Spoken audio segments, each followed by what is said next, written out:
Hello and welcome to the Center for International Reproductive Health Training series on writing scientific journal articles. This is the first module on the introduction section of a scientific journal article. I'm Ella August, Clinical Assistant Professor in the University of Michigan School of Public Health. Writing a scientific journal article is pretty formulaic. In this module, I'm going to outline the 5 major elements that should go into an introduction. We'll talk about the background, how to think about how much background you need as well as what background. We'll also touch on describing the study setting and the study population. And finally, we'll take some time to think about presenting your research question. One final note here. I'll be showing examples throughout this video from reproductive health journals, and I'll go through them fairly quickly, pointing out features from a particular passage without giving you time to read through all the text. Feel free to circle back after you finish to the featured articles to take a closer look at the papers I highlight. I've included references on the bottom of each slide. Let's start by going through each element of the introduction section more or less in the order they tend to appear. You can think of the introduction as being shaped like an upside-down triangle, starting off broad and ending very specifically. Typically, the first sentence or two in an article make the argument that the research is important, that you should care about it. This is sometimes referred to as the so what. The authors then point out what is already known about the topic at hand, and then this is big. The authors need to clearly state what is not known about the research topic. Some people call this the research gap. Basically, here the authors are setting themselves up to be able to fill this gap with their own research. Again, they will need to justify specifically when thinking about what is not known, why it's important to learn that new information. And the introduction ends with the research question, which, as we'll discuss later, is not always phrased as a question. Background needs to be added along the way to help readers understand the research study that follows. Sometimes the background is at the very beginning. Note that the introduction section of a published journal article is typically between 3 and 5 paragraphs long. What is striking, at least to me, is how quickly all of these introduction elements need to be presented. And in this example from contraception, it's a bit on the long side, 5 paragraphs. And there's no need to read the whole introduction right now. I just wanted to show you how long it is and introduce it because I'll be taking a closer look in the subsequent slides. So the title of this paper is Unintended Pregnancies Among Women Serving in the Israeli Military. In this slide, I'll show the first paragraph of the introduction. Let's take a look at this first sentence here. It describes why we should care about unintended pregnancy. It justifies why this is an important health issue to get on top of. And so this is our first introduction element. It's really an argument to justify the research. Typically, this first argument is framed in terms of the suffering and burden associated with a health condition, and that's what's described in these 3 sentences here. Another thing that's often mentioned to make the argument about the importance of the research is how widespread the condition is. And that's not included in this particular example, but I mention it here since it's pretty common to cite statistics on the widespread prevalence of the health condition under study. And sometimes the authors will also include mortality statistics in this part and the cost of a health condition. The next part of this intro points out what we already know about this topic, element number 2 in the triangle at the top of the slide. Then the authors state what is not known, or in this case, what we know less about, element number 3. This is the research gap. This slide shows the second and third paragraphs of the introduction from this paper. We learn some background information that's important to understanding the research in the paper, and here's some more background in these next few sentences. The next sentence provides the 4th introduction element, why it's important to learn the new information about risk factors for unintended pregnancies in this population.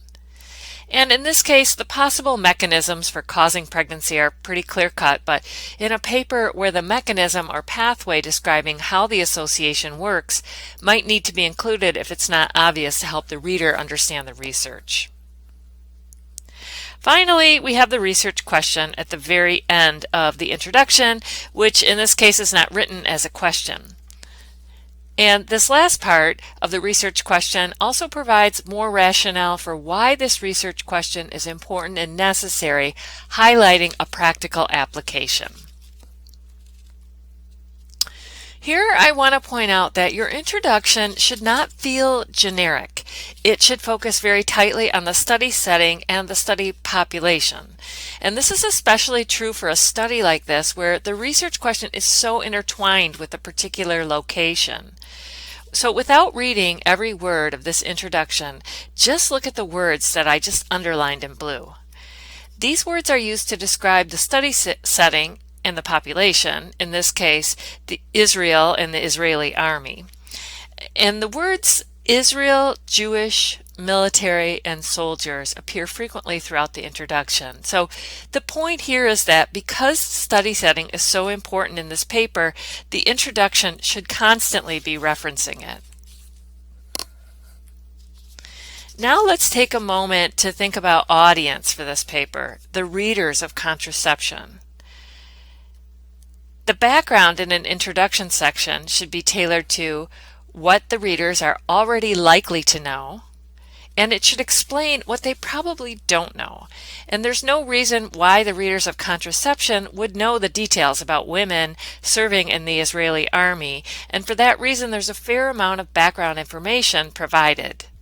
If this were a regional journal focused on the Middle East or even Israel, then this information might not be as necessary. And I just want to point out one other example from this passage is that the authors don't go into detail explaining what subdermal implants and intrauterine contraceptives are or how they work because they assume that the readers of this journal, Contraception, already know this information. In a different journal that's more general and not focused on contraception, the authors might need to explain what these contraceptives are. Now I'd like to transition to focus on research questions. What qualities make a good research question? Well, clarity. We have to understand what is being done, what the study is about. Some people like to see brevity in a research question, and others prefer more detail. Some readers like to see a hypothesis or want the study aims laid out, and to some extent, this really depends on the journal and the question. But the study question does need to be answerable. It should be measurable and doable within the study context. Chances are when people read your paper, they're going to scan the title, the abstract, and then they may go straight to the research question before moving on to tables and figures. When you're reading a paper and you get to the research question, what information do you look for? The dependent and independent variables? The study design? The study timing?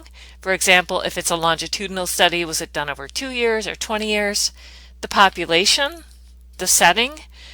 The research question should be informative and should help the reader transition from the introduction to the methods. Now let's go back to the research question in our example.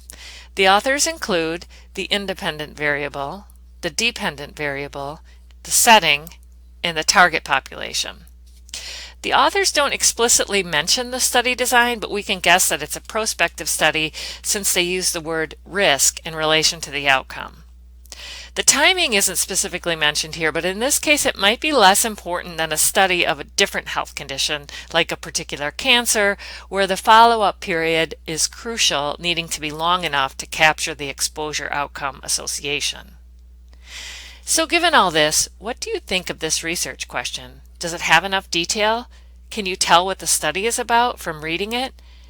Does the question posed seem achievable? Something else for you to consider is how you write your research question. As I mentioned earlier, research questions are not always written as a question. Actually, most of the time they aren't. Here's some different ways that researchers frame their questions. This one is from a study we're just looking at. I call this style the "this is what we did" research question, and that's how it's written. This is what we did. The aims/objective style of research question is very common. This is from Contraception. Sometimes the authors include one aim or goal, and sometimes it's a series of aims or objectives. This style, I admit, is not my favorite, but it has become very common, especially I've noticed in PLOS One. I call this one the "this is what the study does" style. It's pretty vague and there's not a lot of information there. Many of us were trained to start the research process with a hypothesis, and sometimes you can see the actual hypothesis in a publication. You tend to see hypotheses more in clinical trials and less in other types of studies like descriptive studies. And finally, an actual research question. These are also more rare these days, even though I personally like questions because I feel like it makes for more engaging reading and helps to build interest. But the point here is that there's not one right or wrong way. For now, it's important just to notice and actively decide what you think fits best for your paper.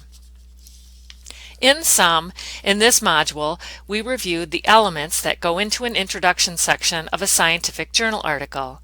We considered how the authors describe and justify the setting, population, and audience, and we spent some time thinking about the specifics of the research question. That's it for this module. Thank you.